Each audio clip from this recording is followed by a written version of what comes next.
every crime is a wound on the world. We're here to dissect it, layer by layer, to find the truth buried within. This is Anatomy of Crime. The stage lights hit the mist, cutting blue and purple beams through the arena haze. 20,000 people are on their feet, a single screaming organism. And in the center of it, silhouetted against the glare, is the man they came to see. He calls himself the Piper of R&B, and as the opening chords of a ballad pulse through the floor, the adoration is almost religious. He holds the microphone out, and the crowd sings his own words back to him, a deafening wave of affirmation. This is the power of Robert Sylvester Kelly. From this vantage point, he is more than a man. He is an icon, a brand, a voice that defined a generation. But beyond the lights, past the velvet ropes and the secured elevators, a different world exists. It is a world built by the same man, funded by the same machine, but it operates on a different set of rules. In this other world, he is not called R. Kelly, he is called Daddy. In this world, the adoring fans are replaced by a small, rotating coterie of young women and girls, and their adoration is not requested, it is mandated. In this world, there are rules. You must ask permission to eat. You must ask permission to use the bathroom. You must not look at other men. You must not speak to other staff. You must dress in baggy clothes. You must call him Daddy. You must be available to him sexually at any moment, and if you break a rule, you are punished. If you try to leave, you are threatened. If you speak out, you are silenced. For nearly 30 years, these two worlds ran in parallel. The public world of the superstar and the private world of the predator, and the bridge between them, the machine that kept the public persona thriving while facilitating the private abuse, was his entourage, his managers, his bodyguards, his assistants, his runners. How does one of the most famous men on the planet allegedly commit decades of systematic abuse, often against minors, in plain sight? The answer is that he didn't do it alone. He had help. He had an organization. Today, on Anatomy of Crime, we dissect the anatomy of a racketeering enterprise. We are not just looking at the crimes of one man. We are examining the intricate, sophisticated, and loyal organization he built to enable those crimes. We explore how Robert Sylvester Kelly, using the very infrastructure of his fame, built a corporation dedicated to sexual predation, and how federal prosecutors, using a law designed to topple mafia bosses, finally dismantled it. Robert Sylvester Kelly was born on the south side of Chicago in 1967. His childhood was marked by poverty and, by his own account, profound trauma. He has spoken of being sexually abused repeatedly as a child. Finding his only true solace in music, he performed on the streets, joined talent shows, and relentlessly honed his craft. His talent was undeniable. He was discovered by a local music figure, Barry Hankerson, who would become his manager, and, for a time, a central figure in his life. Hankerson would also notably become the uncle of another young singer Kelly would soon meet, Aaliyah Houghton. Kelly's professional ascent was meteoric. His first album with the group Public Announcement, born into the 90s, was a hit. But his 1993 solo debut, 12 Play, changed everything. It was a massive commercial success, establishing his persona as a smooth, hypersexualized icon. Then came I Believe I Can Fly in 1996. The song, written for the movie Space Jam, transcended R&B. It became a global anthem of inspiration, played at graduations, weddings, and sporting events. R. Kelly was no longer just a singer, he was a mainstream cultural figure, a beloved voice. This fame was the bedrock of his power. It provided him with two critical assets. First, a near-limitless supply of potential victims. young fans who desperately wanted to be near him, and second, it generated immense wealth, which he used to build an infrastructure around himself, a bubble of loyal employees whose entire livelihood depended on his continued success. This infrastructure, his managers, assistants, drivers, and bodyguards, was the nascent enterprise, and in 1994, this enterprise would allegedly commit its first major crime. In 1994, R. Kelly was 27 years old. He had begun mentoring a 15-year-old Aaliyah. The two became inseparable, and rumors of a romantic relationship swirled. Then the unthinkable. They got married. A marriage certificate was filed in Illinois. It listed Aaliyah's age as 18. This was a fraudulent document. Aaliyah was 15. When her parents discovered the marriage, they were horrified, and it was quickly annulled. The scandal was contained, dismissed as a strange rumor, and the careers of both R. Kelly and Aaliyah continued to soar. For decades, this incident was treated as a bizarre footnote in pop culture history. But in 2021, federal prosecutors would reframe it. They would present it to a jury as Predicate Act Number 1. This wasn't just a mistake, it was a conspiracy. They alleged that R. Kelly, fearing he had impregnated a minor, directed members of his team to obtain a fake ID for Aaliyah so they could get married. The goal was to use spousal privilege to prevent her from ever testifying against him. A member of his entourage, they argued, bribed an Illinois government employee to create the fraudulent document. This was the first documented proof that R. Kelly's organization was willing to commit serious felonies, bribery, forgery, to protect him and facilitate his access to underage girls. The enterprise was already at work. As Kelly's fame grew, so did the insularity of his world. He built his own studio in Chicago, the Chocolate Factory, which became his fortress. His entourage expanded. He had runners, whose job was to go to concerts, malls, and fast food restaurants to scout for pretty girls. They would approach them with a line, "The boss likes your look. He wants to meet you." They would be given a phone number, a direct line to his inner circle. For a young fan, this was a dream come true. But according to dozens of witnesses, this dream quickly became a nightmare. Once they were brought into Kelly's world, a systematic process of grooming and isolation began. Witnesses testified that their cell phones were confiscated. They were not allowed to contact their families. They were moved between Kelly's properties, the studio, a guest house, later an apartment in Trump Tower, like possessions. And then came the rules. A list of bizarre cult-like regulations designed to break their will and assert total control. Witnesses would later testify to this list, over and over. You must call him Daddy. You must wait for him to eat before you can eat. You must wear baggy clothes. You cannot look at other men. You must ask his permission to leave a room. You are not to speak to his staff, and they are not to speak to you. The staff, the bodyguards, the assistants, were the enforcers of this system. They were the ones who allegedly confiscated the phones. They were the ones who stood guard outside the locked doors. They were the ones who drove the girls from location to location. They were, as prosecutors would later argue, the muscle of the enterprise, a key component in the kidnapping and unlawful confinement of women and girls. The abuse, as described by victims, was psychological, physical, and sexual, and, critically, it was often recorded. Kelly meticulously videotaped his sexual encounters. This, too, served a dual purpose. It was for his own gratification, but it was also a tool of control, a form of blackmail. If a girl ever thought of leaving or speaking out, the tapes existed.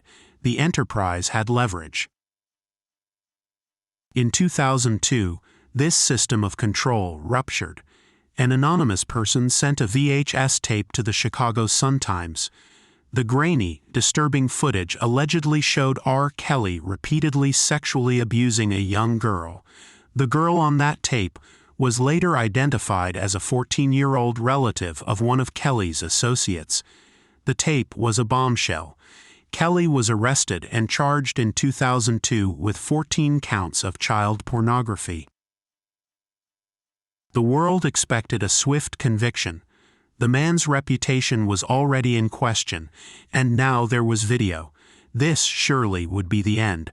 But the public vastly underestimated the power and resilience of Kelly's enterprise.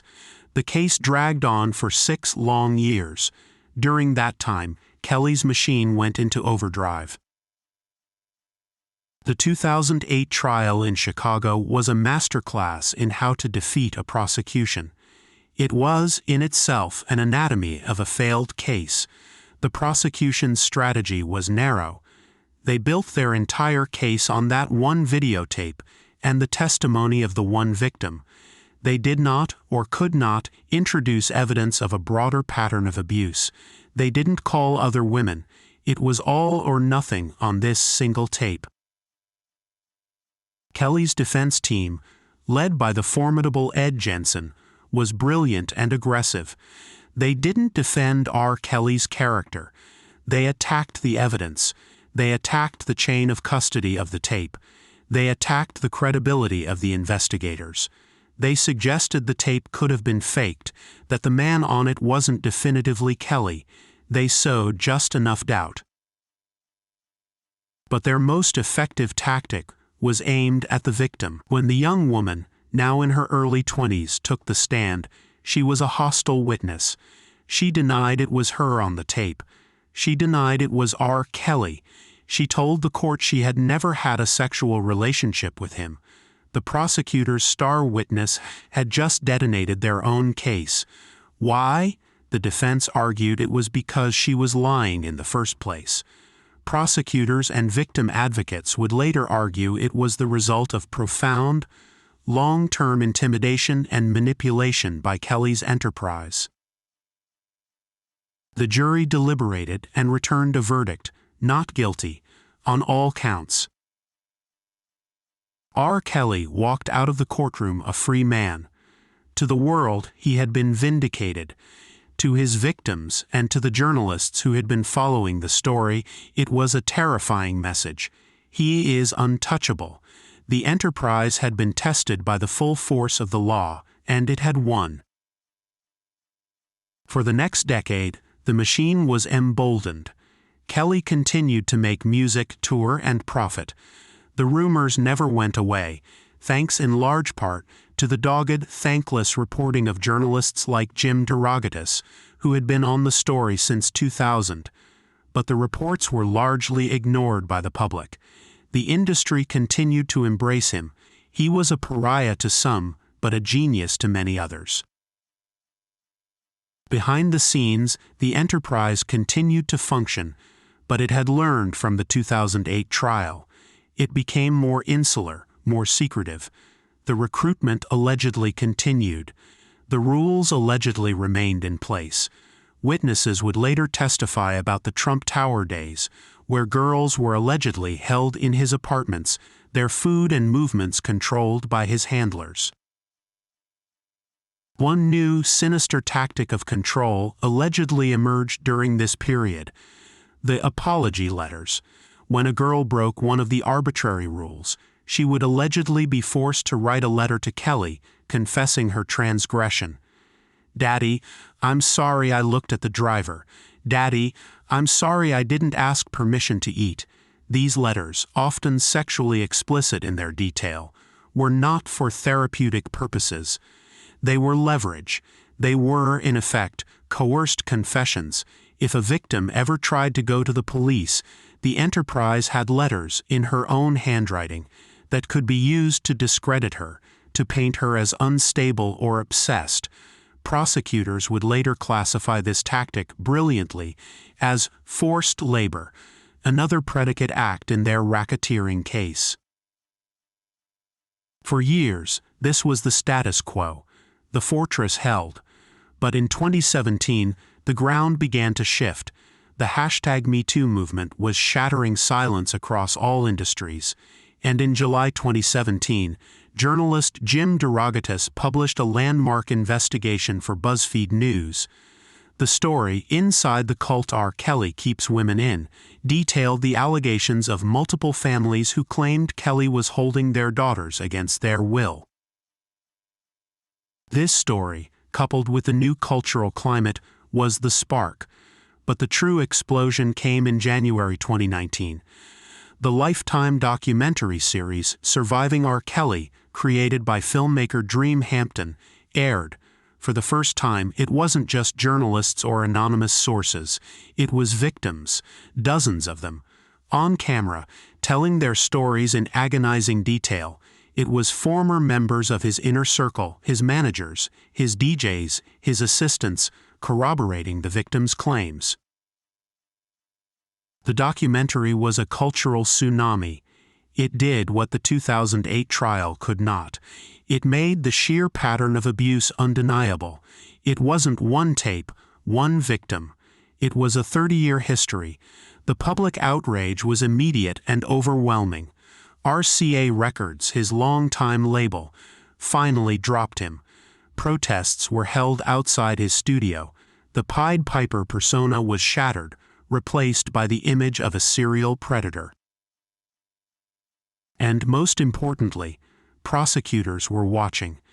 The documentary had not only galvanized public opinion, it had shaken loose a trove of new witnesses. People who had been silent for decades were now willing to speak. Federal prosecutors in 2 districts, the Northern District of Illinois in his hometown of Chicago, and the Eastern District of New York in Brooklyn, opened new investigations. This time, the legal strategy would be different. This time, they wouldn't make the mistake Chicago made in 2008. They wouldn't try to prosecute a single act. They would prosecute the entire system. In 2019, R. Kelly was arrested on multiple federal indictments. The Chicago case focused on child pornography and obstruction of justice, a direct bookend to the 2008 acquittal. But the New York case was the game-changer. The indictment from the Eastern District of New York charged R. Kelly and 2 of his alleged co-conspirators, his business manager Darryl McDavid and his assistant Donald Russell, with a sprawling racketeering conspiracy. They were using the Racketeer-Influenced and Corrupt Organizations Act, or RICO. This was the law passed in 1970 specifically to give the government the tools to fight organized crime, to dismantle the mafia. The law is a legal atom bomb. It allows prosecutors to bundle together a long list of separate crimes or predicate acts committed over a long period and frame them as the ongoing business of a single criminal enterprise. This was the brilliant insight of the EDNY prosecutors. Led by Assistant U.S. Attorney Elizabeth Geddes, they looked at R. Kelly's entourage, his managers, his bodyguards, his financial web, and they didn't see a pop star's staff. They saw a crime family. They defined the enterprise as R. Kelly and his entourage, a group of individuals, with Kelly as the boss, who worked together to achieve a common criminal purpose: the sexual exploitation of women and children for Kelly's gratification. And then they laid out the pattern of racketeering. They listed 14 predicate acts, spanning from 1994 to 2018. This is what allowed them to tell the entire 30-year story to the jury. The bribery of the Illinois official for Aaliyah's fake ID in 1994 was a predicate act. The production of child pornography, including the tape from the 2008 trial, was a predicate act. The kidnapping and transportation of women and minors across state lines to engage in illegal sexual activity, the Mann Act, was a predicate act. The forced labor, those coerced apology letters, was a predicate act. The extortion and obstruction of justice, including alleged threats made by his team to victims and their families, were predicate acts. By using RICO, the statute of limitations on older crimes, like the 1994 bribery, didn't matter. They weren't charging him with that crime. They were using it as evidence of the ongoing, long-running conspiracy. The 2008 acquittal also didn't matter. Double jeopardy didn't apply. He wasn't being retried for that specific tape. The tape was now just one piece of evidence in a much larger puzzle, proving the methods of the enterprise.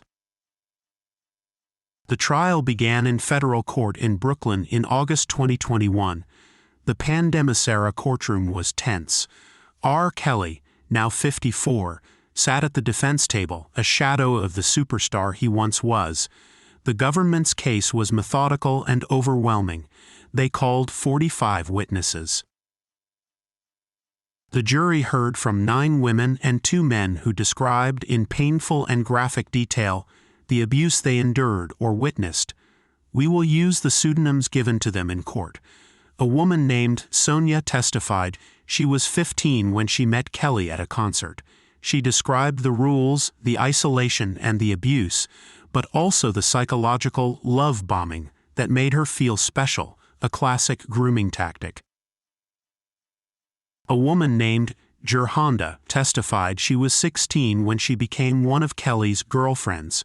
She described being forced to have group sex and being recorded without her consent.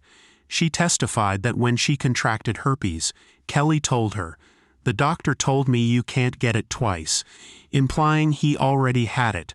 This medical testimony was crucial, as prosecutors alleged Kelly knowingly infected multiple victims. A woman named Stephanie testified about the apology letters. She read one to the court that she was forced to write after she disrespected Daddy. The letter was a detailed, humiliating, and false confession of her supposed transgressions. This was the forced labor charge made real for the jury. But the case wasn't just built on victims.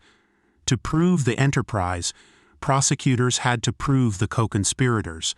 They called a parade of former R. Kelly employees, the very people who had enforced the rules. A former studio engineer described the setup, the cameras, the constant presence of young girls. A former runner, Kenyatta, testified that his job was to get phone numbers from girls at malls.